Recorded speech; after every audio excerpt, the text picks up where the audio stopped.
I would start off by saying that I think that the schools generally fail about 40%. That's around about 40% of the population. If you look at all the different groups of people who are failed by schools.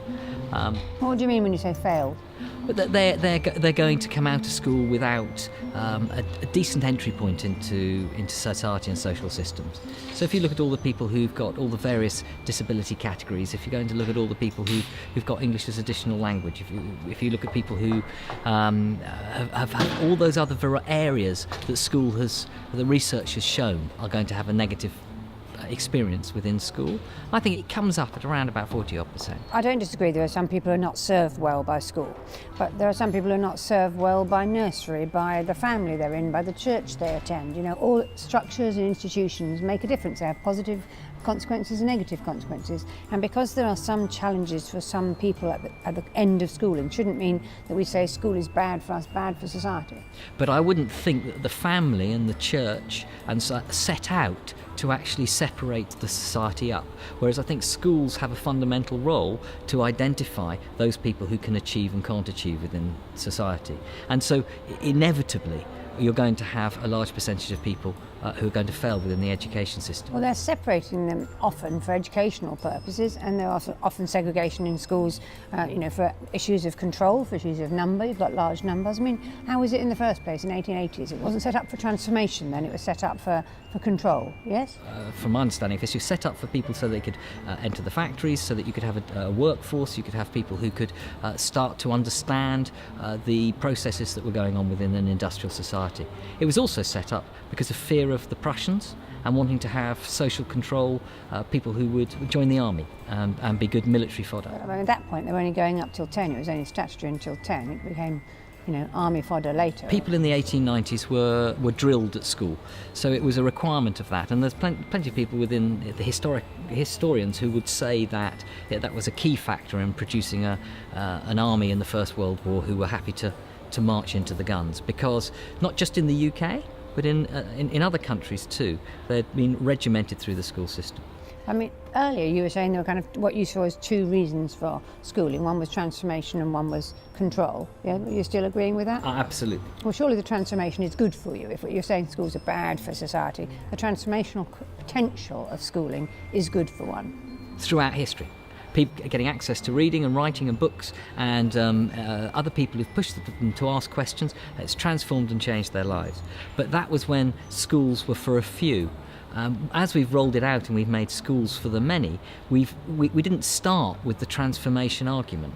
The transformation argument, school is good for you, school is going to change your life, is something that's occurred only in the last 20, 30, 40 years. But I think there are schools that are really good at that, and just because your argument is they're bad for you, they're bad for society, because there are challenges for a core number, and I'm not denying that there are challenges. It is a challenging it's challenging to organise education for large numbers, and some secondary schools are very large. It's perhaps easier in primary because of class sizes, but either way, surely schools have got to be advantageous. They are advantageous more than they are disadvantageous.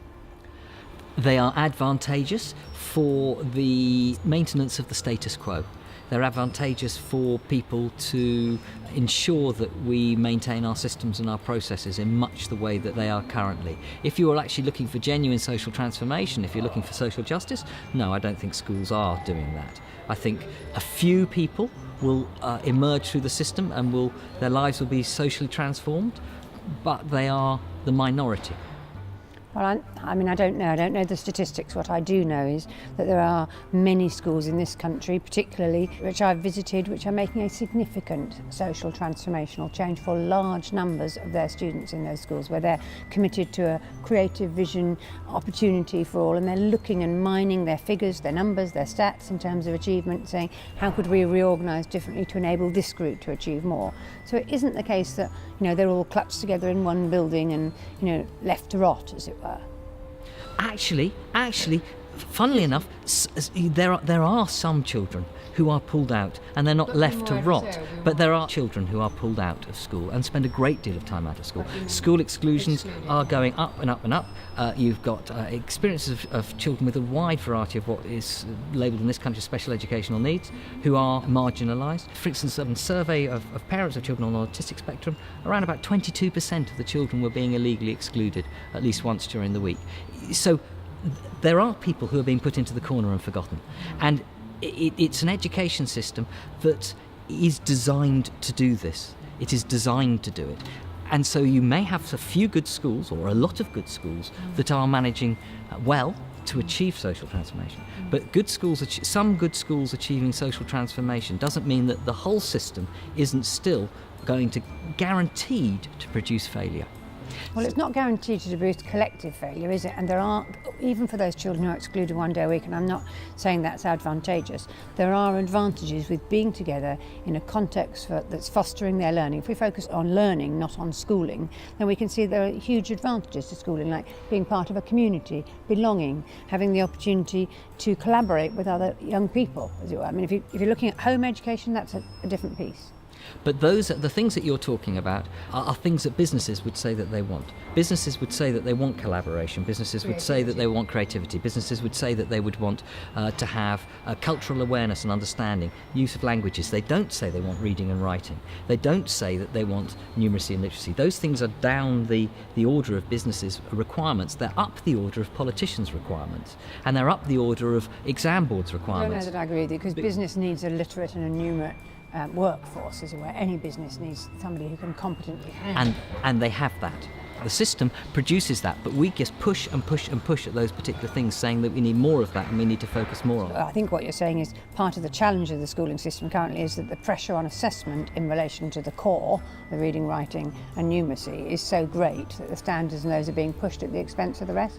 Not just that, also we use reading and writing as the means by which we assess and create the curriculum for all the subjects, the vast majority of the subjects. So even if you're doing PE, you're writing an exam.